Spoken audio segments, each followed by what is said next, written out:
Olá, boa noite a todos, bem-vindos a mais uma live com o Gabriel Bienkowski, psicanalista brasileiro que morou muitos anos em Paris, na França,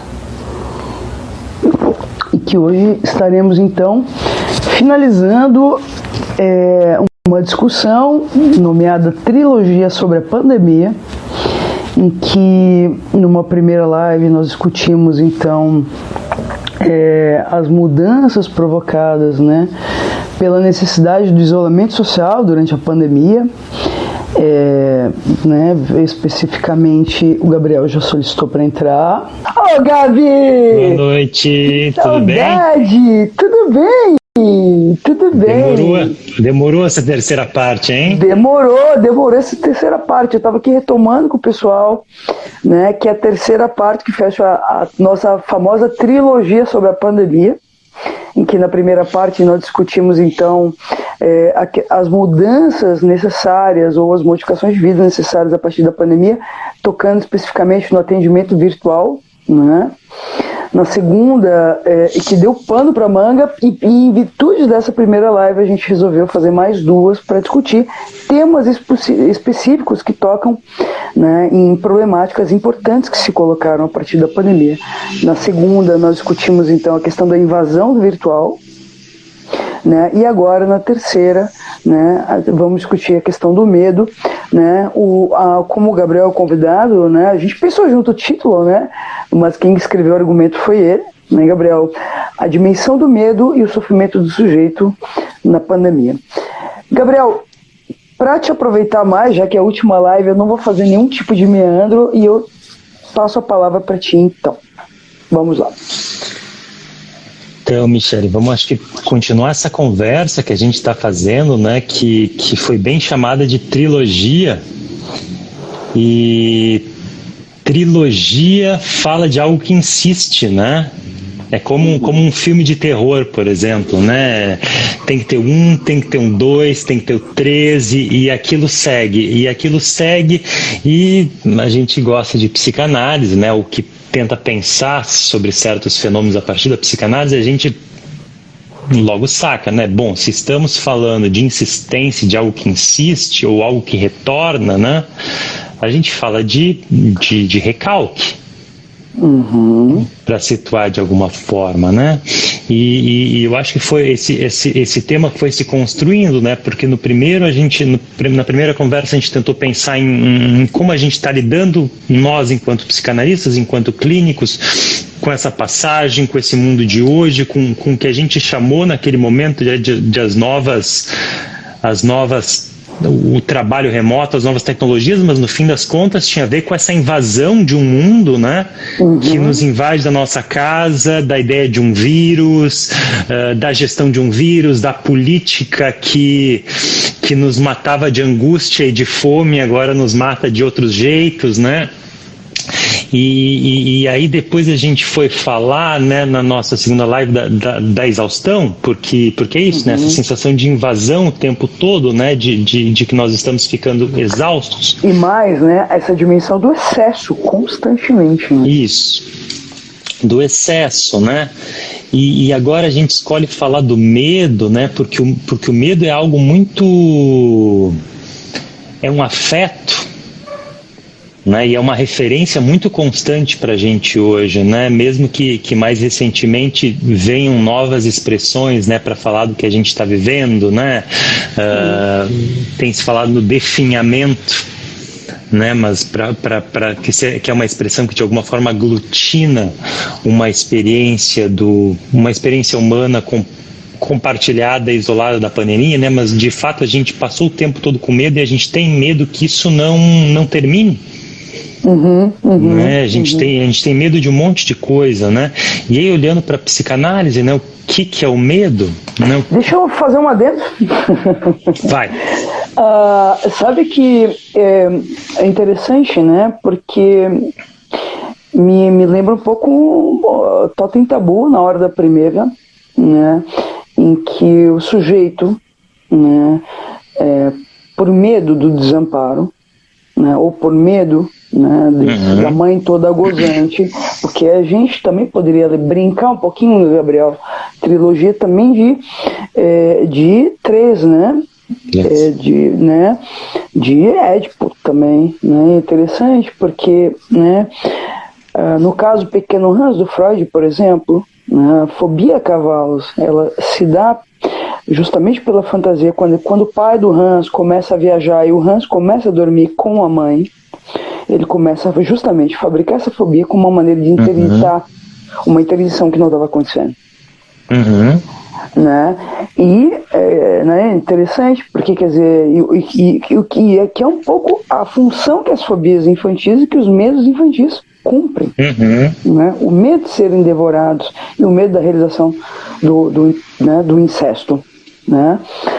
Agora, é interessante porque quando a gente fala, então, ali no Totem Tabu do Freud, a gente justamente está falando, quer dizer, sujeitos que ficam justamente, quer dizer, submetidos a uma mãe toda gozante. Aí eu lembro, quando eu falo disso, sempre lembro de Bolsonaro, que é um pouco isso, assim, ó, mãe arbitrária, que faz o que quer, eu que mando, a lei é minha.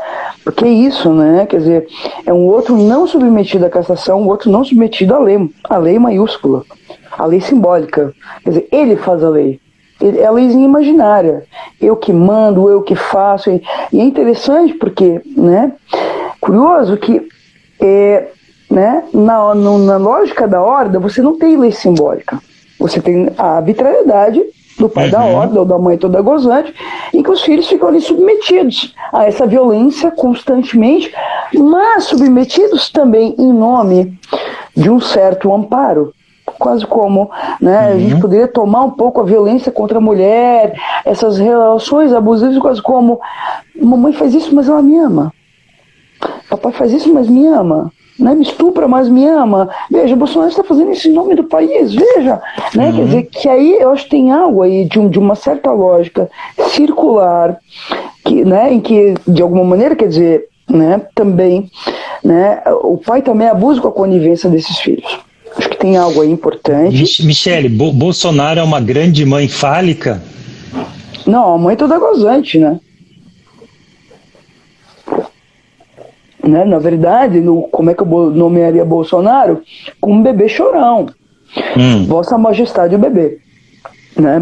Para adulto tá longe disso, né? Agora, o que me ocorre, né, quando Freud vai falar, quer dizer, quando é que, porque eu acho que essa é a volta que a gente poderia dar hoje, Gabriel, quando é que a gente sai de um estado de horda, de submissão, né, quer dizer, né, dessa lógica incestuosa, né, de submissão, enfim, a um poder, né, assim, né, essa lógica totalitária, poderíamos dizer, né, tomando aí as pesquisas do Paulo Endo, algumas discussões que a Miriam vem fazendo no laboratório dela, enfim, né, quer dizer, justamente quando se assassina o pai, institui, né, a lei, né, através do totem que institui um tabu, né, então quer dizer, ou seja, para haver civilização é necessário o assassinato dessa mãe toda gozante. Né? Então, assim como, né, quer dizer, para a saída do sujeito do Édipo, de alguma maneira é preciso matar pai e mãe, abandonar pai e mãe para poder, quer dizer, ir para a vida social. O que a pandemia coloca para nós, Gabriel, e essa é a questão inicial que eu queria te levantar, a pandemia faz um convite contrário a isso. Não, o mundo é muito perigoso, não saia, fique em casa, né? E aí isso vai produzir efeitos em vários âmbitos da vida. Vou te dar alguns dados: aumento da violência doméstica, aumento da violência contra a criança, aumento da violência contra a mulher, né? Aumento de suicídios, aumento das patologias narcísicas, pessoas que até então tinham uma estrutura limítrofe, mas surtaram na pandemia e por aí vai. Bom, vai lá, Gabriel, te diverte porque o tema é complexo. Pois então, né, e essa ideia do medo, né, do medo que é o que invade, né, mas o medo, ele acaba sendo extremamente unificante para o sujeito de alguma forma, né? Ele dá um contorno, ele fixa uma barreira, né? O dentro e o fora, o eu e o outro, né? Ele me diz onde é que eu coloco um anteparo, o que eu quero olhar e o que eu não quero olhar, né? Tanto que a gente tem psicanálise nessa conexão entre medo, entre angústia e entre horror, né? Que a gente tem as traduções para o português, às vezes elas põem uma coisa na outra, né? E dá para ver que o próprio Freud, né, quando ele usava a palavra Angst, tinha tanto sentido de angústia quanto medo, e ele usava Furcht para medo, né?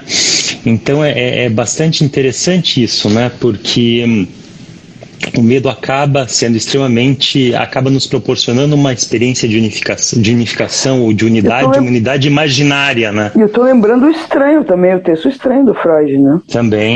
Também, né? Essa vivência de algo que está fora, mas que na verdade está dentro, né?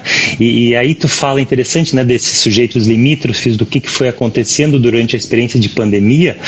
Muita gente que vivia, que tinha experiências de medo, né? Ou experiências de angústia, que acabou num primeiro momento vivendo bem com isso. Né, vivendo bem com a ideia de não poder sair, de não poder ver os outros, de reduzir o seu circuito de experiências, os seus circuitos de excitações de alguma forma, né? Então, o medo, se ele tem, vamos dizer assim, se a gente vai ler, porque Freud também, quando trabalhou o medo, trabalhou junto com Darwin, né? Uma vez que o medo era um afeto que a gente nota em animais. A gente nota animais com medo, né? Mas não nota exatamente animais angustiados. Né? Exato. Uma reação de sobrevivência. E aí essa ideia, né, de que o medo, ele provoca um retraimento, né? Ele provoca uma redução de circuitos, ele pede uma diminuição de estímulos, né? Mas o que o medo provoca a médio e longo prazo, né? E repetidamente, e eu acho que é disso que a gente está falando, o medo provoca uma redução de experiências e de novas possibilidades de encontro, né? De catexia de objetos, de encontro de desconhecido de alguma forma, né? Então o medo não é ruim nem bom, né? O medo é uma experiência inerente nossa que dá contorno. Perfeito. É importantíssimo isso que você está falando, Gabriel. Por quê? Em alguns casos, por exemplo, por que a criança obedece? Tomando aí o processo de constituição sujeito de uma criança.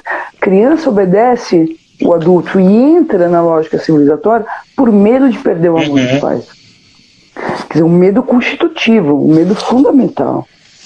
Por outro lado, quando a gente fala do medo da ordem da primeira, é um medo que faz com que o sujeito se submeta ao abuso de um outro arbitrário por medo dos efeitos que a sua libertação, ou de alguma maneira porque aqui estou pensando muito no processo adolescente, que a sua transgressão poderia produzir, porque o que os adolescentes fazem, né? Interessante, né? Porque nessa passagem da infância para a vida adulta, o que os adolescentes fazem, né? Então, quando era criança, tinha medo de botar o dedo. O que a mãe dizia? Se botar o dedo na tomada dá choque, ou não vai lá fora que o homem do saco vai te pegar. E a criança acreditava então nesse discurso e tinha medo de ir. O que o adolescente faz na adolescência? Ele bota o dedo na tomada para ver se dá choque, ele vai para a rua para ver se o homem do saco existe de fato. Quando ele começa justamente a fazer esses furos no grande outro, nesse primeiro momento encarnado pelos pais, que ele diz: velho, a minha mãe é muito louca. Como que podia? Eu vou dar um exemplo pessoal. Eu levava, quando meus filhos eram pequenininhos, eu levava eles num restaurante chinês. E eu dizia que quem cozinhava era um dragão chinês. Aí eles diziam assim: mas o dragão vai vir pegar a gente? Eu falei: não, o dragão cozinha algemado. Tá, mas ele cozinha algemado por quê? Porque é um dragão muito perigoso e tal. E eles acreditaram nessa história até um certo tempo. E aí hoje, quando eu levo eles têm 14 anos, do restaurante chinês, dizia assim: ó, olha que o dragão vai descer, vai pegar vocês. Porque às vezes eles discutiam na mesa, brigavam, eles começam a dar risada em mim, eles diziam assim: não cola mais. É um exemplo disso, quer dizer, né? Perdeu a sua função constitutiva. Mas eu acho que a pergunta aí, Gabriel, é por que em alguns sujeitos esse medo infantil ele persevera de uma maneira que a gente poderia nomear de uma maneira que quase impossibilita o sujeito a viver, E em tempos de pandemia, muitas vezes, de um lado, eu acho que tu faz um apontamento muito bonito, que o sujeito encontra uma ancoragem no laço social, dizendo assim, o meu medo tem fundamento. Ele não fica mais sozinho. Eu não posso sair, claro que tem uma pandemia, porque veja, se não tinha uma pandemia, as pessoas indagavam ele, tá, mas tu não sai, tu não tem amigos. Agora a pessoa tem uma justificativa plausível e concreta. Existe uma pandemia, não posso sair de casa porque eu tenho medo do vírus. Certo? Então, eu achei importantíssimo ter dito, não se trata de um maniqueísmo é bom ou ruim, ou julgar o medo como sendo algo bom e ruim. Porque em alguns momentos o medo pode ser, por exemplo, alguém que não tem medo pode se lançar à morte do dia para a noite. Mas alguém que tem um medo brutal também pode se lançar à morte do dia para a noite. Tá contigo a palavra, Gabi. É interessante isso, né? De cara me ocorre uma imagem, né, daquelas pessoas que sofrem aquele distúrbio neurológico onde elas não sentem dor. Né, onde elas não sentem dor e elas acabam, né, é uma condição super delicada, né, porque, especialmente em criança, né, porque realmente não consegue cuidar das bordas do corpo, não consegue ver se cortou ou não consegue ver se está quente ou se está frio, não consegue ver se está queimando alguma parte do corpo encostando em algo, né, se a boca não está queimando. Mas não só o distúrbio neurológico, crianças que têm fraturas graves na constituição não sentem dor. Também. Aí a gente já está entrando em outros espectros, né, claro, de constituição que são bem interessantes, né, mas eu acho que junto com o medo, né, que a gente está falando, o medo tem uma função de constituir borda, né?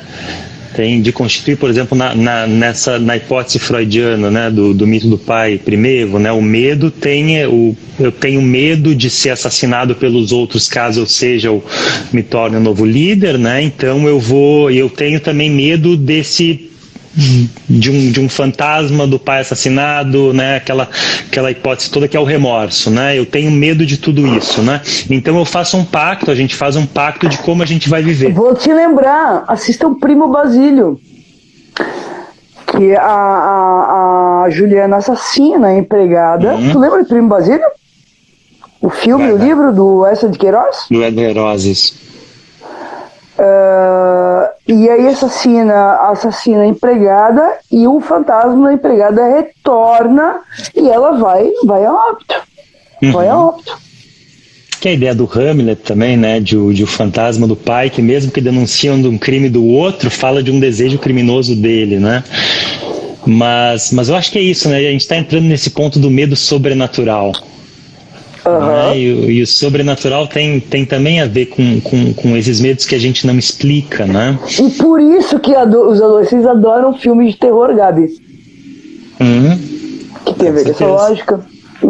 Tem a ver com essa lógica, né? Tem a ver também com um teste de si, né? Um teste das suas fronteiras, das suas capacidades, né? De poder encarar certas coisas que dão medo, né? E não é à toa que os filmes de terror de 20, 30 anos atrás, eles não causam mais medo, porque aquilo que causava medo estava em outro ponto da cultura, né? Então, com o passar dos anos, a gente começa a rir dos filmes de terror antigos.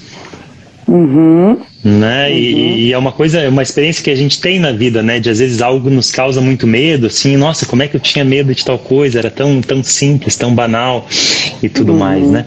Então acho que é importante isso, porque a gente, olha só, a gente está falando a gente está começando a entrar acho que num ponto central pra gente, né? Que tem a ver com infância, que tem a ver com adolescência, né?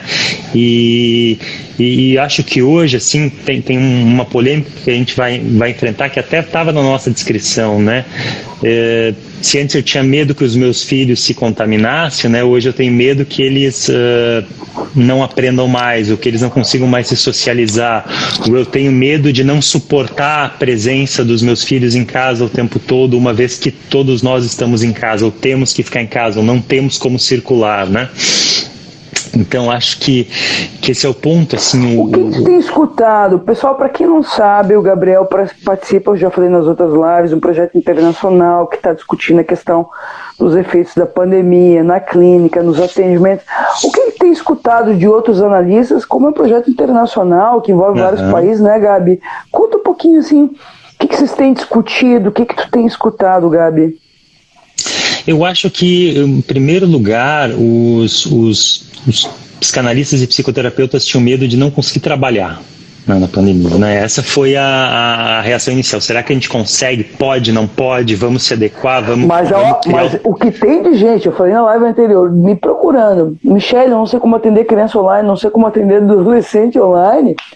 Gabi, é um monte. São vários. É um monte, vários colegas. É. Uhum. E tem um lugar para invenção aí, né? Quando há medo, mas tem um lugar também para inibição, para parada, para obliterar a questão, eclipsar tudo isso, né?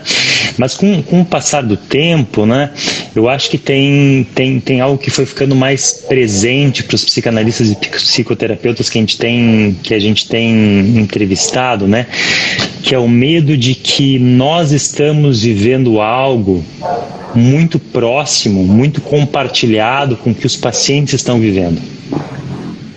Né? Porque nós estamos todos no mesmo lugar, o pessoal que está na França, o pessoal que está no Líbano, onde a gente está fazendo as entrevistas, na Itália, nos Estados Unidos, né? A gente está vivendo uma coisa muito parecida. Nós não temos recursos simbólicos para pensar o que está acontecendo no mundo, no Brasil, né? Às vezes a gente tem um pouco de esperança, vamos ter vacina, vamos sair dessa, mas de fato a gente não sabe, né?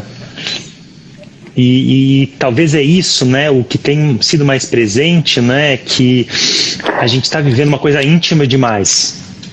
Sim, mas eu acho, e aí eu queria te perguntar também, assim, até pelo tempo que eu morei em Paris, Gabi, travou um pouquinho, pelo menos para mim. Estou vendo bem aqui. Tá, ótimo. Por exemplo, né, na época que eu morei na França, muito a questão uma preocupação muito grande. Eu acho que depois dos atentados, enfim, né, do jornal enfim, aquele jornal de né, Charlie Hebdo, Charlie Hebdo, mas muita coisa com os imigrantes, e aí essa coisa dos adolescentes, uma problemática importante, os adolescentes que não se sentem reconhecidos, né, como cidadãos franceses, irem fazer formação. A gente tocou isso nas outras lives, né? Né, lá no Oriente, enfim, fazendo formação como terrorista e retorna como terrorista. Isso, né? O Fiti Bezama, fui em alguns seminários dele e de vários outros colegas franceses discutindo essa questão, né? Mas eu acho que tem algo aí importante, porque, por exemplo, né? Obviamente que a gente acaba convivendo, por mais que eu tenha uma posição de quase horror, né, a Bolsonaro e a quem votou nele, porque é um genocídio que a gente está vendo hoje, né? Obviamente que a gente acaba convivendo, escutando discursos, né? Então, por exemplo, hoje, né, a gente tem o recurso da vacina, mas o que eu escuto de pessoas dizendo: eu não vou tomar vacina, porque isso aí é uma invenção, é coisa do chinês, e por aí vai, é uma coisa absurda, né? O que eu queria te falar, né? Eu tenho a impressão de que esse medo, ele se manifesta de uma maneira muito singular em cada país a partir das modalidades de laço e da fantasmática ou do discurso que constitui aquele país enquanto tal, da cultura daquele país enquanto tal, assim. O que tu tem escutado em relação a isso, Gabi? Nessas pesquisas que a gente tem feito, algo que surge, né, que por exemplo, tá? A política invade, né? Gabi, a Alemanha é nazista, tá? Quando eu fui a Berlim, fiquei muito chocada, fui nos campos de concentração próximos ali, fui no Museu do Holocausto e tantos outros que a gente tem lá em Berlim, e é impressionante, assim, né? Porque, veja, o nazismo se deu com a total autorização dos alemães, aprovação e tal, e com a ideia de que, né, veja, nós não tínhamos ali um vírus. Nós tínhamos ali os judeus, os gays, os deficientes físicos, etc., como depositários da fonte do mal-estar dos alemães. E hoje a gente tem o vírus como sendo depositário da fonte do mal-estar. certo? Porque a pandemia, eu tô ganhando por causa da pandemia, não tô transando por causa da pandemia. A gente escuta de tudo, né? Mas é interessante porque tem algo aí que, enfim, eu queria te escutar, porque veja, por mais que não há, e eu acho que isso é bom também, não há hegemonia discursiva nesse assunto. Nenhum lugar. Percebe? Não há hegemonia, não há hegemonia discursiva, não há pacto, e isso, na verdade, reduz essa possibilidade de circulação, de troca, né? Uma vez com que eu digo o que o outro entende, o que os outros pensam, né? Tem essa redução de possibilidade de laço social que a gente tem visto, né? E no fato nessas que a gente está conversando internacionalmente sobre isso, né? É que há um grande receio, na verdade, que a merda volte, né? Que a merda, vamos dizer assim, que o mal-estar, que aquilo que foi ruim, né? Que aquilo retorne, né? Esse é, na verdade, um receio que a gente sempre tem. Todo mundo que já ficou mal por algum motivo na vida não quer ficar de novo, né? E talvez tenha algo que a gente possa transpor para as nações, para os países, para as coletividades, né? Que a gente quer evitar uma regressão ao estado anterior, que a regressão ao estado anterior imaginariamente, né? Ou na fantasia, é o estado de caos. E aí o ponto desse estado de caos, né? O que acontece quando há um desejo de retornar a algo que causou mal-estar, algo que foi fonte, que foi causador de mal, né? Há certas violências que são impossibilitadoras do laço social, e há certas violências que são, né, que falam de um desejo de exterminar o outro, né, que é o que de alguma forma a gente está vivendo também. E aí tu comenta nos jovens que fazem a jihad, né, e o interessante, os que eu tive comigo, né, em consultório... Só deixa eu comentar uma coisa. Quando eu estava em Paris, sabe o que mais me assustou, Gabi? Não, que tu vai falando, eu vou trabalhando junto, depois eu esqueço. Mas não, tu não vai perder o fio, porque tá dentro do teu raciocínio. Me assustou, nessa época, eu estava indo nos seminários do Fiti Beslamar, etc, foi o auge do impeachment da Dilma no Brasil, e os adolescentes indo para a rua pedindo intervenção militar, retorno da ditadura, que não deixa de ser algo parecido. Isso, e aí o ponto é que nos jovens que são, né, que tem essa fantasia terrorista, ou que realmente tem essa passagem ao ato, né, existe uma sensação de certeza que não, de unificação egóica, de força corporal, de força mental, que ultrapassa, que não dá nenhum espaço para qualquer medo. Tudo vira possível. Porque é a lógica da onipotência infantil. Exato. Em mim o vírus não pega. Fala dos adolescentes, Gabi. Danada, velho. Danada, né? Velho. E o ponto é esse, né? Que a circulação do medo como um afeto social dominante, ela acaba dando lugar para movimentos de massa que isso está em Freud, né? Para movimentos de massa que tem inibição intelectual, para dizer assim, que são os movimentos de fanatismo, os movimentos, né? Os movimentos em que não admitem o medo, que não admitem a dúvida.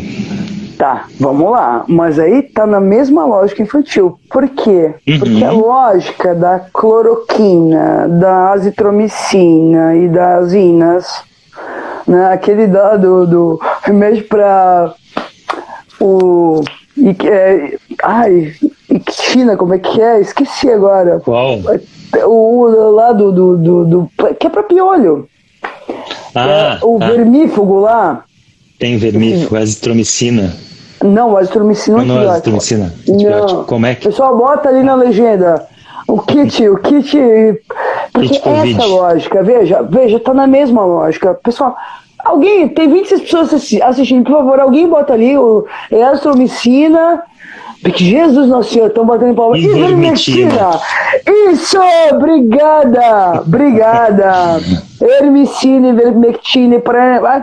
Gabi, tá na mesmíssima lógica do se eu vou na igreja e eu rezar, eu tô poupado do vírus. Uhum. Ou seja, porque de alguma maneira é como se eu pudesse, nessa hora, né, que é a lógica da onipotência infantil, né, porque a lógica é pega a Covid quem quer. Uhum. Veja, você tá mal nos negócios porque você não foi à igreja. Você pegou Covid porque você não tomou o coquetel, enfim, para não pegar Covid. Ou seja, é a lógica, né, de que pega Covid quem quer. Você tá mal porque você quer. Que não deixa de ser a lógica individualista do capitalismo. Uhum. Percebe? O negro não conseguiu entrar na faculdade porque é um bando de vagabundo, que é um pouco essa lógica. Veja, nesse sentido a gente ultrapassa a dimensão Bolsonaro, porque é uma lógica que já vem né, de uma longa data. Percebe? Porque o fanatismo... Veja, o Bolsonaro se elege com base numa aliança com os fanatismos religiosos. Né? E é a bancada evangélica que elege Bolsonaro. Sabe disso, Gabriel? Né? Então, nesse sentido, quer dizer, porque tem uma... Então, nesse sentido, a gente poderia falar do discurso da religião e do capitalismo trabalhando ali muito junto. Que é uma associação, né, uma associação antiga, né, a associação entre o discurso do capitalismo e o discurso da religião, né, foi algo até inclusive que o Weber vai estudar no desenvolvimento do espírito do capitalismo, né, mas o interessante é que como eu acho que tem novas modalidades aqui dessa associação, né, e dessa associação, desse uso do medo, né? Desse circuito em que o medo vai aparecendo aqui, né? Que primeiro é a localização de outros, né? De outros de fora, né? Como tu vinha falando do imigrante na Europa, o de outras raças, o de outras classes sociais, né? Mas acho que a gente precisa tentar entender, né? Que como que o medo está funcionando hoje para permitir o tipo de vida que a gente da qual a gente não consegue sair. Mas o que te vem assim à cabeça quando tu diz isso, Gabi? Que cenas que vem? Né, o tipo de vida que a gente não consegue sair, no caso, por exemplo, eu acho que realmente aqui no Brasil, por exemplo, né, a gente tem uma convocação muito importante de intelectuais para pensar, para discutir, né, ficou cada vez mais gritante, assim, não tem como cair fora, não tem como se posicionar de alguma forma, né, e o quanto todos nós temos medo, o tempo todo que a gente tem que admitir, né, medo de que o nosso discurso, que as nossas intervenções sejam completamente inócuas, né, porque parece que tem muitos discursos que estão tão fortes, que estão dando uma esteira tão grande para esses fenômenos de fanatismo ou de onipotência infantil ou de indiferença em relação ao outro, né? Que parece que a gente não consegue mais fazer nenhuma possibilidade de laço, né? Então dá para dizer que o meu grande medo, né, é que aí a gente entra em outro ponto até da teoria freudiana, né, que a gente está vivendo uma grande cisão social que seja irrecuperável. Sim, e mais, eu fico aqui me perguntando, Gabriel, as desigualdades sociais que serão promovidas a partir dessa pandemia. Porque veja, se a gente já vivia numa situação de desigualdade social muito difícil, agora fica muito mais difícil ainda. Porque, por exemplo, né, a questão do sistema educacional, né, das escolas. As crianças de escola pública, muitos deles não têm celular, não têm computador em casa. Ou muitas vezes, se tem, não acessam, ficam em casa sozinhos, os pais saem para trabalhar e por aí vai. Por exemplo, né, eu estou em São Paulo hoje escutando peguei um transporte de Guarulhos até São Paulo, o cara me dizendo que pessoas perderam a família inteira. com a Covid, com a pandemia. Né? Então, assim, a gente não sabe o que vai se produzir a partir dessa pandemia. Agora, fica muito claro que é quase como a gente hoje tem uma dificuldade de ter, de alguma maneira, motivos para fazer laço. Percebe? E aí, quando a gente entra na lógica da guetificação social, porque, veja, se a gente não tem motivos sociais, coletivos, e para quem não tá, assim, enfim, de alguma maneira se interrogando em relação a isso, acho que quando a gente não tem razões coletivas, né, para fazer laço um com o outro, né, o que começa a surgir? Né, porque seria, o que é uma razão coletiva se não uma razão simbólica? Um laço simbólico. Estamos aqui em nome do pacto assumido pela cultura. Porque, né, eu tive uma crise com os meus filhos um dia desse, a pandemia gera isso, né? Os dois começaram, eu tenho, né, 2 adolescentes, 14 anos, né, os dois começaram a brigar e eu vim com tudo e eu bati na mesa e disse, isso aqui dentro não vai acontecer. Isso não é tolerável. Não é tolerável, ponto. O olho dele só faltou sair pra fora, assim. Mas parou, assim, parou. Os dois se organizaram. Falei, isso aqui não vai acontecer. Isso está interditado. Querem resolver na palavra. Não que eles estavam se batendo, mas se xingando, se ofendendo, coisas desse tipo. Mas precisa interditar isso, Gabriel. Porque é um interdito dessa lógica que promove a lógica do laço social pela palavra. Na lógica civilizatória. Não que a agressividade não tenha que ter lugar na cultura, porque eu lembro, sabe o Racial, lá, né, que está em Aix-en-Provence? Ele está em Provence ainda, né? Ele atende em Paris, mas ele está lá em Marseille, lá, isso do ladinho. Marseille, Provence, né? Na Université Aix-en-Provence, né? Mas assim, então, o Racial eu tive, tipo, acho que 5 disciplinas com ele na USP, uma época, lá na época do mestrado, nos anos 2000, só 20 anos atrás. Gabi, só 20 anos atrás.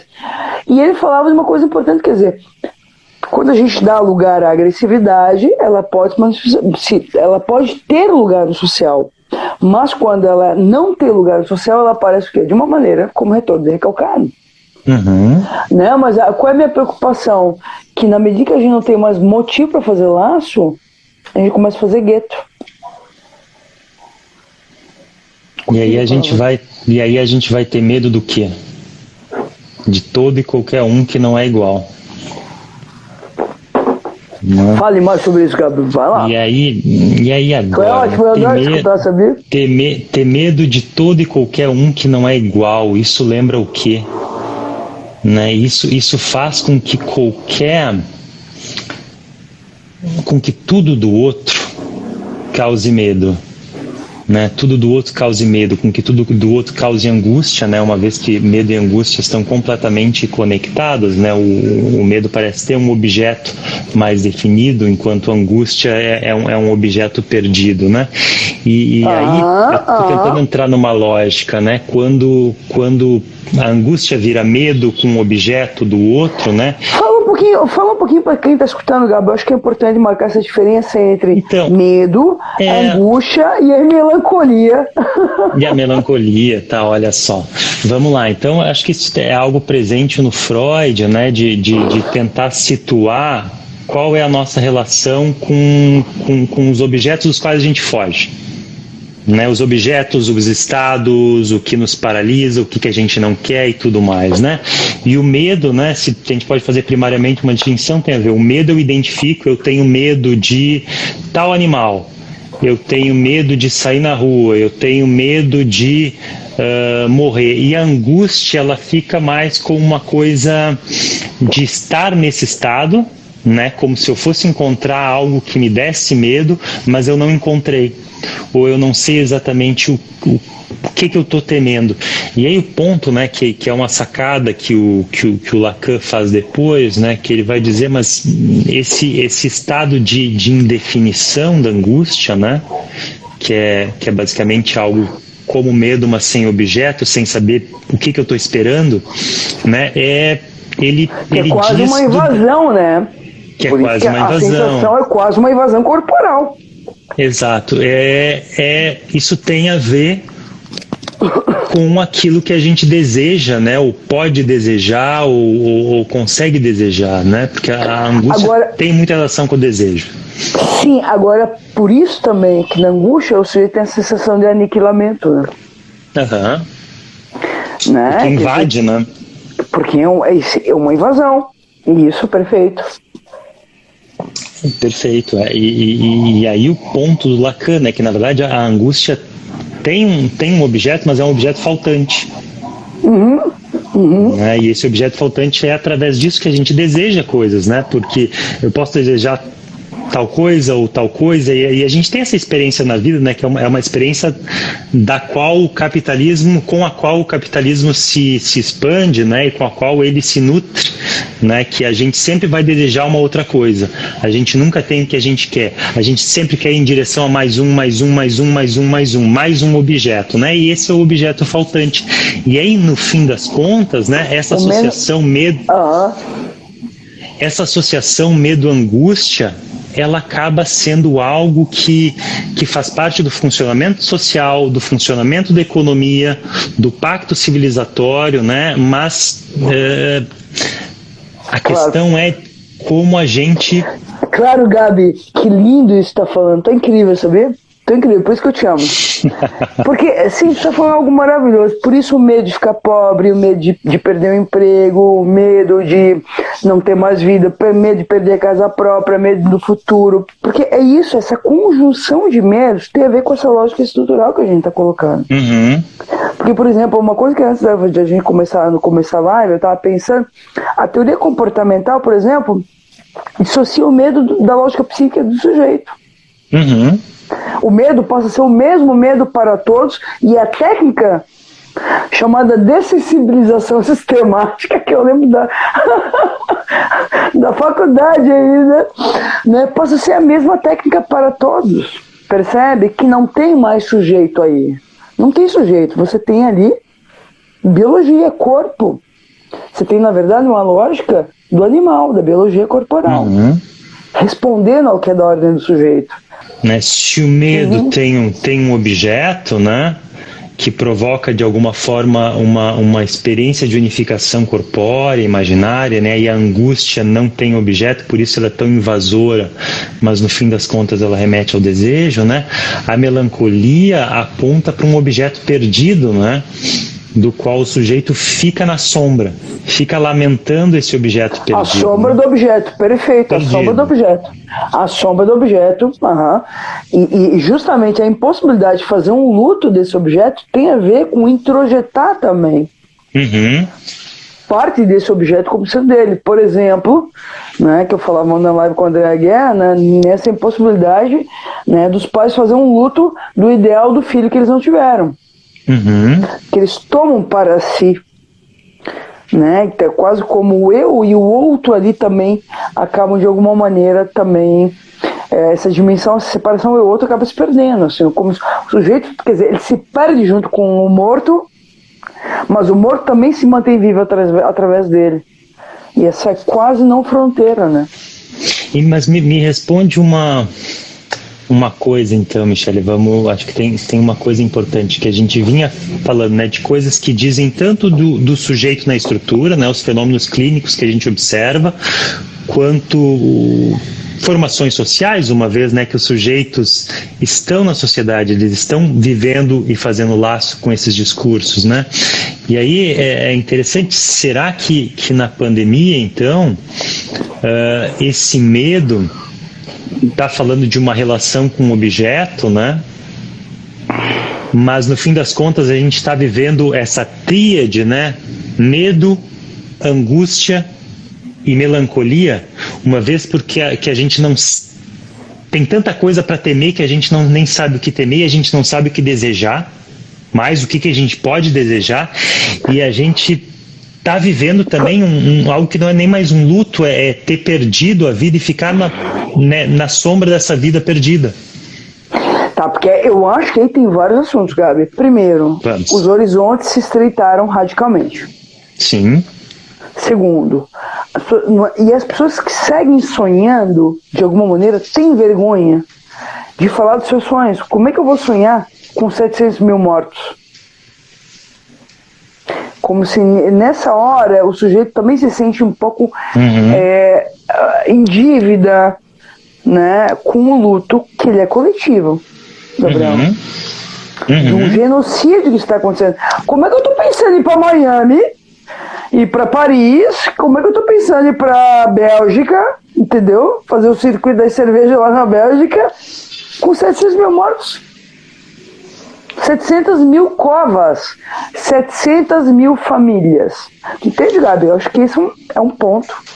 Né? O outro ponto são, de fato, as limitações, porque eu acho que aí a gente poderia tomar pelos três registros, as limitações reais, simbólicas e imaginárias. Que se colocam aí, né? Acho que esse é um ponto. O outro ponto também quer dizer, acho que disso também, a gente também não sabe, é uma incerteza, a gente não sabe quem serão os alunos amanhã, o que vai restar, Gabriel, desse genocídio que aconteceu. Eu digo genocídio na medida em que autoridades poderiam ter tomado medidas e não tomaram. Né? Que mundo a gente vai encontrar ali fora? Isso, que mundo, né? Me lembra um pouco Blade Runner, o filme, né? Esses filmes, né? Ou, por exemplo, o Conto de Aia, que se passa por exemplo, quando se lançaram o argumento, né? A Terra é plana, eu me senti, eu juro pela minha vida, Gabriel, eu me senti num filme de ficção científica. Entende? Coisas do nível assim como, por exemplo, né, vou dar um exemplo para vocês, nas igrejas evangélicas se vende a vassoura que espanta demônios. Tu te sente também, sabe? Parece um filme de ficção científica. Um episódio de Além da Imaginação, né? Claro, chega, o mundo claro. Parece tudo igual, mas está tudo diferente. Né? Agora, o que acontecia? Né? No caso das igrejas, entrava quem queria. Agora nós estamos todos submetidos à mesma lógica. E nisso aí, eu acho que nisso, agora tomando assim, por uma perspectiva, nisso algo pode surgir de laço, Gabi. Não sei, queria te escutar. Porque, por exemplo, né, a história das lives, assim, né? E eu acho que nisso, né, hoje está tendo aula lá na pós do hospital, né? Eu estava falando com os alunos ainda há pouco, só que é o grupo de hospitalar, psicologia hospitalar da saúde. Assim como, por exemplo, a gente teve restrição de convivência, né, a nível real, presencial, assim, né, fenomenológica, digamos, corpo a corpo, tete a tete, a gente se criou uma imensidão de alternativas virtuais. E assim como a gente fala no início da live, não se trata de julgar se é bom ou ruim. Porque para alguns sujeitos, a alternativa online se tornou a melhor alternativa. Para outros sujeitos, a alternativa presencial, online, não foi possível. Não foi uma alternativa. Ou seja, a gente não tem como saber. Então, quer dizer, é quase como se a gente estivesse naquela lógica. Tem um texto do Freud, eu acho que sobre as teorias sexuais infantis, que ele fala que a gente faz o caminho, né, eu acho que a ideia, né, da questão do escuro, né, que quando a gente fala sobre isso, as coisas se tornam mais claras, mas também é um pouco a lógica de que a gente está fazendo o caminho enquanto caminha. E que a gente só vai ter notícias quando olhar para trás e ver o caminho feito, ou seja, a posteriori. Mas o ponto é, né, de fato, acho que houve cada vez mais possibilidade, não sei, mas houve novas possibilidades de laço, né, mesmo para o nosso tipo de trabalho, para o trabalho docente. Me parece que há uma circulação importante de pessoas de muitos lugares, né, e essa virtualização, ela pode ser uma leveza. Ela pode trazer uma leveza para a gente, ela pode trazer uma fluidez muito grande, né, que tem um caráter democrático. né? Uma vez que isso está até na psicologia das massas e análise do eu, né? Compartilhar um ideal de eu produz uma certa democracia entre os irmãos, né? E essa ideia de compartilhar um ideal de eu, e antes a gente tinha falado do totem tabu, o pacto fraterno, né? E me parece que aqui tem a ver com o que a gente vinha falando do desejo, né? Nessas 3 posições do objeto, né? Do medo, angústia e da melancolia. A gente vai ter que desejar junto, né? Esse é um ponto importante. A gente vai ter que desejar junto, a gente vai ter que desejar que o outro deseje também, a gente vai ter que desejar que o outro tenha direito a desejar também, e isso, no fim das contas, é algo que a gente faz clinicamente, né? Porque a gente torce para os nossos pacientes. Posso falar o meu texto do livro que eu estou organizando, que tu compõe? O meu texto é sobre a aposta no viver juntos. Aposta na vida e aposta no viver juntos. Porque eu acho que tem algo de uma dimensão de quando, né, tomando a formulação do lacaniana do desejo, e de que de alguma maneira, quer dizer, quando você aposta no sujeito, você está antecipando para ele de alguma maneira um lugar desejante. É por aí que é possível. Porque, veja, a gente rompe com a lógica da especularidade, né, dos irmãozinhos que se degladeiam, né, disputando o amor do papai. Porque aí eu acho que tem algo da hora quando a gente toma pra gente a responsabilidade pelo mundo. Opa, diz respeito a mim. Acho que eu tenho algo a dizer sobre isso. Isso é importante. Talvez isso possa, de alguma maneira, Gabi, em relação ao outro, e também ajudar o outro a sonhar. O meu analista, Edson Souza, lá de Porto, é meu analista já há uma longa data, lançou hoje, junto com a Maíra e com o André e com vários outros colegas, Paulo Endo, enfim, o Museu da Memória, né? E eu acho que é um pouco isso, assim, tem coisas que precisam... eu tive em Amsterdã, no Museu da Anne Franklin, vítima do Holocausto. Enfim. Eu acho que essa questão da memória, de também resgatar a história, Gabi, nos ajuda muito a entender o que se passa, porque, como diz Ana Arendt, né, no Entre Passado e Futuro, a questão é quando se rompe esse fio que liga o passado ao presente, nos impossibilita de fazer qualquer sonho de futuro. Tem isso, né? Tu tinha falado de ver o caminho que a gente fez, né? Ver o nosso caminho desejante, porque a gente vai ter que entender como é que a gente se meteu nessa, né? Fala dos 400 mil mortos, né? Como é que a gente chegou em 400 mil mortos?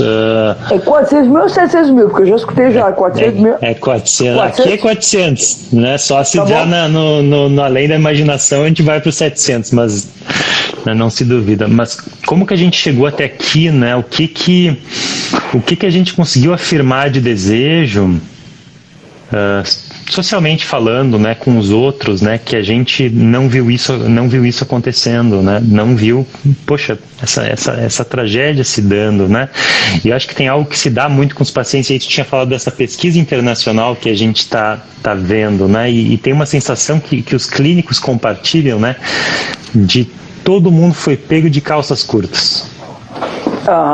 Né, e eu acho que a gente está há anos vivendo, né, e me parece que falaste antes da lógica do capitalismo, do neoliberalismo, de alguma forma, né, por que a gente é pego de calças curtas enquanto intelectuais, enquanto cidadão, enquanto pai, enquanto mãe, enquanto estudante, né, o que a gente não... Que função, e aí de sonho, para homenagear o próprio Edson, né, que função utópica está se perdendo de alguma forma, né, para que a gente não consiga nem olhar o que a gente desejou, o que a gente deixou de desejar, o que a gente deseja para amanhã, né? Porque é isso que eu acho, se a gente viver esse tempo que tem de pandemia, se for só um tempo pensando, olha, mas, meu Gabi, grande medo é não ir Gabi, para Paris. Eu preciso falar uma coisa, agora me deu uma coceira, tem algo, já que tu falou no Edson, eu lembrei do título do trabalho dele que ele apresentou no congresso, no Jornada da Poleira Cinzas. Né? E eu acho que tem algo, e eu lembrei de um outro trabalho dele, eu gosto muito da produção do Edson, tanto que ele é meu analista, enfim.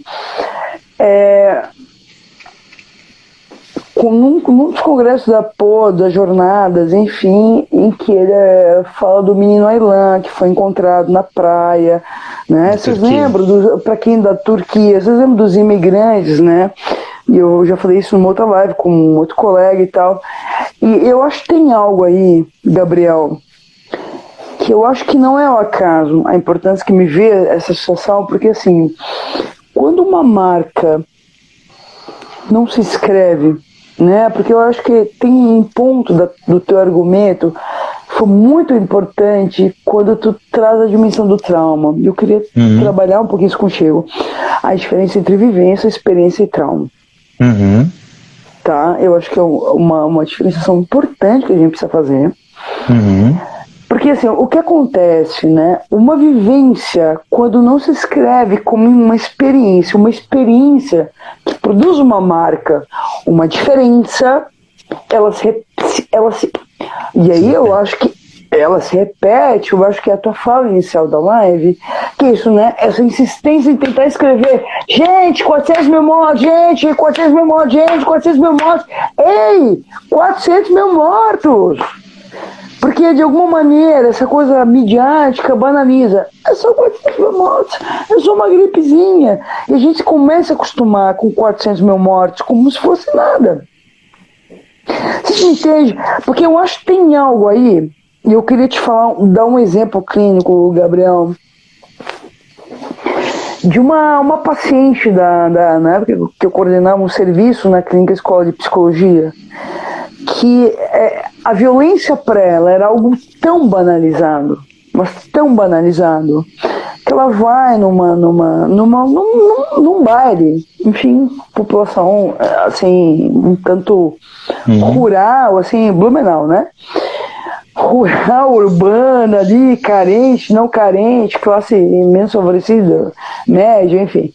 Vai num baile e aí dança com um amigo do cara, um cara super Bolsonaro, machista, e aí voltam pra casa e ela o amigo do cara convida ela pra dançar e ela pergunta: posso dançar com teu amigo? O cara diz: o cara não dançava, não pode ir, mas o cara monta um plano de vingança enquanto ela faz essa dança. Ele chega em casa, ele dopa ela com, acho que Rivotril ou diazepam, acho que diazepam, ele chapa ela assim total, com bota de diazepam em bebida, alguma coisa assim, e ele pega a sua caixa de ferramenta e arranca todos os dentes da boca dela, todos, um a um, assim, é sangue frio. E quando ela é chamada na delegacia da mulher, que tu imagina como é que o estado que essa mulher ficou por sangue, ela diz, ela tá tão acostumada a ser violentada por esse cara, mas tão acostumada, que ela diz: ele fez isso por amor. Entende onde é que a gente tá metido? Não é pouco. Porque assim, Gabriel, eu acho que tem algo aí de uma violência que se banaliza, de uma agressividade que se torna natural. Natural se estapear, é natural se xingar, é natural o outro mandar tomar no cu, é natural odiar, entende? E nisso, o que vai se perdendo? Né? O mínimo do pacto civilizatório. Obrigado, boa noite, bom dia, boa tarde. Quem eu gosto muito, Eliane Brum, jornalista, né, que é mãe da Maíra, enfim, gaúcha, claro. Ela que fez a matéria em relação aos meus filhos quando nasceram, enfim, né, da revista Época. Uma querida, mas ela trata um pouco disso nos seus livros, nas suas matérias, mas é isso, assim, uma banalização da vida, Gabriel, num tamanho que às vezes dá vontade, eu penso assim: uau, para o mundo que eu quero descer. Vai até a borda do mundo da Terra plana, né? E pula. Claro. Mas acho que tem isso, né? Acho que pegando de novo esse ponto que a gente estava falando, né, em relação ao que a gente deseja, o que a gente deseja com o outro, pelo outro, para o outro, né? Tem um medo enquanto um artifício aqui, que é nos deixar com objetos conhecidos, e que são objetos que nos causam medo, que nos maltratam de alguma forma, né? Que continuam inscrevendo uma certa violência, e aquilo fica dessensibilizado. E aqui talvez a palavra dessensibilização caiba tanto bem, né? Porque... Opa! Exato, né? Porque a gente fica acostumado a um certo objeto que nos maltrata, que nos causa medo, que nos causa terror de alguma forma, né? E isso não cessa de não se inscrever, de ficar aí e de jamais se tornar experiência, né? Porque essa é a distinção, né? Do Walter Vivência, Benjamin, né? experiência e traumatismo, né? E o traumatismo é tão caro pra gente na psicanálise porque, na verdade, a gente está vivendo hoje uma sideração. Não, uma sideração é aquilo, explode Só a para bomba. quem está assistindo, pessoal, qual é a diferença do Walter Benjamin para a diferença de vivência e experiência? Que na experiência você tem uma narrativa para um outro que é testemunho, que reconhece o vivido. Né? E na dimensão do trauma, o que você tem? Não tem mais, tem um aparelho psíquico de bengala na melhor das hipóteses. Que não registra, que a vivência é tão excessiva que ele não consegue escrever aquilo. E por isso que revive isso em outras relações. E a gente precisa do outro para inscrever as coisas, né? E a gente precisa do outro, a gente precisa fazer circuitos com os outros, né?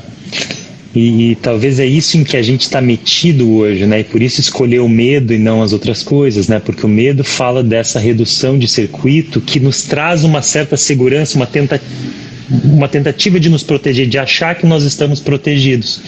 E uma vez com essa sensação de proteção e com essa redução de circuito, a gente deixa de fora qualquer possibilidade narrativa, qualquer possibilidade de experiência e, portanto, qualquer possibilidade de desejo. E a gente está vendo isso clinicamente nas transformações das psicopatologias, né, de como se tem sofrido hoje em dia, né, e nas demais configurações sociais, políticas e, por que não, culturais, né, que é essa redução cada vez maior de pensar que dá para fazer sentido com o outro em alguma coisa. Né? E às vezes eu preciso de fazer laço e eu acho que a gente tem que sacar, né, que o outro com quem faz sentido está morrendo. Está morrendo ou está velando alguém que está morrendo, né? E que estamos todos, na verdade, num grande processo de perda e de redução, né? E acho que nos cabe reagir. Claro, porque eu acho, Gabi, que na medida em que a gente também se une ou se enlaça, eu acho que se enlaça é a melhor palavra, pela preocupação com os efeitos que essa pandemia vai produzir para gerações seguintes e até para o dia da manhã, né, também faz com que a gente também produza algum tipo de laço, como tem se produzido. As lives, os cursos que se tornaram online, percebe? A produção de livros, a conexão entre diferentes pesquisadores de diferentes países, né? Mas eu acho que de alguma maneira, né? Quer dizer, quando o sujeito... Porque aí me veio uma frase importante, né? Que aparece muito na boca dos adolescentes, né? Como se a dor do outro fosse mimimi. Percebe? Né? Então é quase como o sujeito também nessa lógica do ter que se erguer. Blumenau é um exemplo importante, né? E eu acho que é um ponto lindíssimo assim, que me ocorreu agora. Blumenau, Gabi, há anos, acho que 1800 qualquer shows, tem enchentes anuais, que assolam a cidade. dizimam a cidade. Dizimam. Mas as pessoas têm barco. As casas acabam. As pessoas sobrevivem. Só que a coisa se montou de uma maneira tão louca que a cada enchente, em 24 horas, a cidade se reergue. Uhum. O que isso quer dizer? Que a marca da enchente não se inscreve nunca. Uhum. Ou seja, nunca se toma nenhuma medida para impedir novas enchentes. Porque a experiência da enchente não se inscreve em nenhum cidadão. Que criou a lógica. E me diz uma coisa, né? Foi a primeira vez que ouvindo a palavra mimimi, eu ouvi mim. Né? Claro, o mimimi quer dizer, eu só penso em mim, né? O outro não existe. Né? Agora eu acho que tem algo aí de um recado que a nossa live traz de alguma maneira, Gabi, que é assim, se essas 400 mil mortes não forem inscritas e para, de alguma maneira, interditar novos tiranos, genocidas, que permitam tantas outras mortes, a pergunta é quantas mortes ou quantas mil mortes serão necessárias, Gabi, para produzir essa inscrição. E que talvez, né, nessa não inscrição nós seremos um povo de alguma forma, né, tomados pelo signo do medo, né, porque claro, o medo que vai nos levar a novos tiranos, a novas destruições.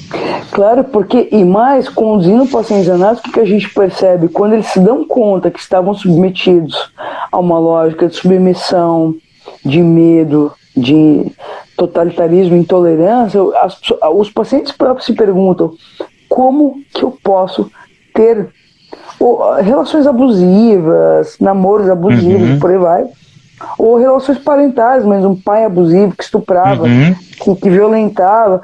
Quando o sujeito se inscreve isso nele... Eu recentemente passei uma situação de ter uma relação com uma pessoa que não aceitava os meus filhos. Isso durou anos. Quando eu me dei conta do preço que isso me custou, eu chorei dias, muitos dias. Porque a dor psíquica nessa hora, ela é imensa. Ela é muito cara. Porque mas necessária, né? Como que eu pude ter suportado tanta violência? Percebe? Eu e os meus filhos. Ou seja, e aí para mim a pergunta era como que eu pude ter submetido os meus filhos a isso? Percebe? E aí vai as histórias, né? Das madrastas e por aí vai. As histórias infantis que de alguma maneira também tentam nos dar elementos para pensar esse tipo de questão. Mas eu acho que isso sim, né, Gabriel? Quando a gente fala da trilogia, a gente também tenta recuperar algo que é da ordem de uma lógica edípica que se reatualiza na lógica social. Inevitavelmente, né? Porque quando a gente fala, né, da mãe toda gozante, quer dizer, uma lógica que não tem pai. E aí a gente poderia retomar, por exemplo, as reflexões do Lebrun no Mal-Estar da Subjetivação. Que cultura é essa, ou que lógica é essa, né? Que, por exemplo, prescinde do nome do pai, que prescinde de uma lei que organiza as relações, em que a loucura de um basta para delimitar o que é certo e errado. Porque é isso, né? Se tem um Bolsonaro, eu não sei se tu te lembra, Gabi, se Bolsonaro foi eleito, por que Enéas, boa noite, eu sou Enéas, não poderia ser eleito amanhã? Tu lembra do Enéas? Claro. Doutor Enéas Carneiro, né?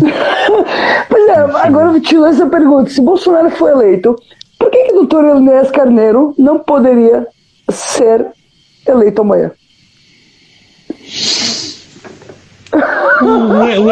O Enéas, apesar dos exageros, ele era um intelectual, né? Ele era um cardiologista, né? Não, mas tudo... Tá, vai. Ele era um cardiologista, ele tinha uma posição muito contrária ao baronato do mercado financeiro, né, eu acho. Não, mas eu não tô tomando pela lógica discursiva, Gabi. Veja, porque nessa hora o caricatural é que se sai. Uhum. Certo? Tanto que o Enéas ficou conhecido pela sua caricatura, para quem lembrar, pouco pelas suas ideias. Você está acompanhando, pessoal? Vocês lembram o Enéas pela caricatura ou pelas ideias? Pela caricatura. Bolsonaro, a mesma coisa. Não sei se vocês lembram, antes do Bolsonaro se eleger presidente, ele era um deputado risível, as pessoas tiravam um sarro dele, tinha comunidades no Facebook, tirando sarro do Bolsonaro. Não sei se vocês lembram de uma cena, Gabi, o Bolsonaro em cima de uma Kombi de Rio de Janeiro, ele se joga no meio da multidão, e a multidão sai, ele cai no chão. Não. Tu não viu essa? Não. Motivo de chacota, de risada, por isso que eu lembrei. Enéas era, Bolsonaro era. Mas a minha pergunta é, né, e eu acho que por aí também a gente pode abrir também uma outra discussão, que ódio a esse era Lula, Gabi, que elege um fantoche, que é esse é o nome que a gente poderia dar para o Bolsonaro, um fantoche como presidente de uma nação. É só a gente olhar antes da eleição do Bolsonaro o que se tinha de sarro, piadas contra ele. O que te vem, Gabi? Ou seja, que ameaça é essa que os governos PT e Lula produziram, que cria uma reação tão louca nesse nível, de eleger tipo uma boneca de pano como presidente? Vocês sabiam disso? Porque todo mundo dizia, a questão não é Bolsonaro, tira Lula. Como é que tu lê isso, Gabi? Veja, a gente está tocando uma questão política não partidária. O que o ponto, né? Só eu vou precisar terminar daqui a pouquinho, que ainda tem um paciente. E aí, acho que isso é bem interessante, né? Porque entra nessa lógica, né, do que se tinha medo e o que não podia se inscrever. Que me parece isso, né? O que não podia se inscrever no Brasil, né? O que se lutava tanto contra uma inscrição no Brasil, né? Que direitos não podiam estar presentes, que circulação social não podia se fazer, que transformação de classe não podia acontecer, né? O que não podia circular, o que não podia haver de comum no Brasil, porque Perfeito. Então vamos deixar no equívoco, já tem paciente. Eu convido a gente encerrar a live com o filme Que Horas Ela Volta, com a Regina Casé, em que a filha de uma empregada doméstica passa no vestibular. Mas o filho da Casa Grande não. Não passa. Em que, assim como o Casa Grande se exala, em que o filho da baronesa tem a empregada como mãe. E que num momento de desamparo vai na casa, vai na favela buscar a empregada como uma referência para sua vida. Ou seja, o que é insuportável não podia se inscrever no momento em que essas outras lógicas se tornam de alguma maneira visíveis, né, Gabi? E eu acho que é por aí, né, dessas novidades que a gente tem que apostar. Sonhar um pouquinho, né? Sonhar que vai se inscrever. Eu acho que tem algo aí, né? Tem um trabalho de cultura pra gente, né? Apesar de tudo, que tá na clínica, que tá na escrita, né? Que tá na conversa. E pra quem tá escutando, que porra de doutor é esse, né? Que tem medo do filho da empregada? Né? Que é um doutorzinho ou um doutor, né? Ou seja, né? Quer dizer, a gente tá falando de alguma maneira de uma certa lógica infantil que eu preciso eliminar as outras crianças para me sobreviver. Tá bom, pessoal? Foi um prazer, Gabi. Obrigado, sempre, Michele. Eu adoro falar contigo. É sempre um prazer imenso, né? Seremos excluídos de muitas redes sociais depois da live de hoje, felizmente, né? Porque acho que nessa lógica, né, isso, né? para quem pensa que precisa matar o outro para estar vivo, eu não quero estar perto, certamente. Né? Com certeza. Obrigado, Michele. Acho que foi muito incrível. A gente veio nesse 1 mês e meio conversando, assim, discutindo e acho que convivendo junto, né, o que está acontecendo. Me parece isso, né? A cada vez, né, teve coisas que foram também se repetindo no que a gente vai se perguntando, né? Eu acho que tem esse ponto, né, de compartilhar o que a gente está vivendo, de escrever. Tem um livro, né, que eu estou participando também, né, me perguntando sobre... Psicanálise Clínica e Cultura. Isso, meu capítulo vai se chamar Psicanalista Celebridade e o Psicanalista Militante, Variantes do Tratamento Padrão. Opa! Ponto de interrogação. Que fala lindo, disso, Gabi. também, né? Dessa conversa com a cultura. Sim, que lindo, que lindo. Gabi, é um prazer imenso falar contigo sempre, obrigada.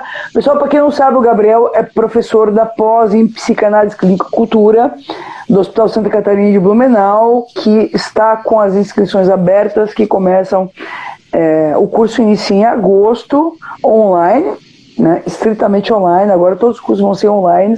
Nos rendemos à lógica virtual, né? E bom, seguimos, né, Gabi? Beijo grande. Beijo. Tchau. Boa noite, pessoal. Obrigada pela presença de todos. Um abraço. Tchau. Tchau.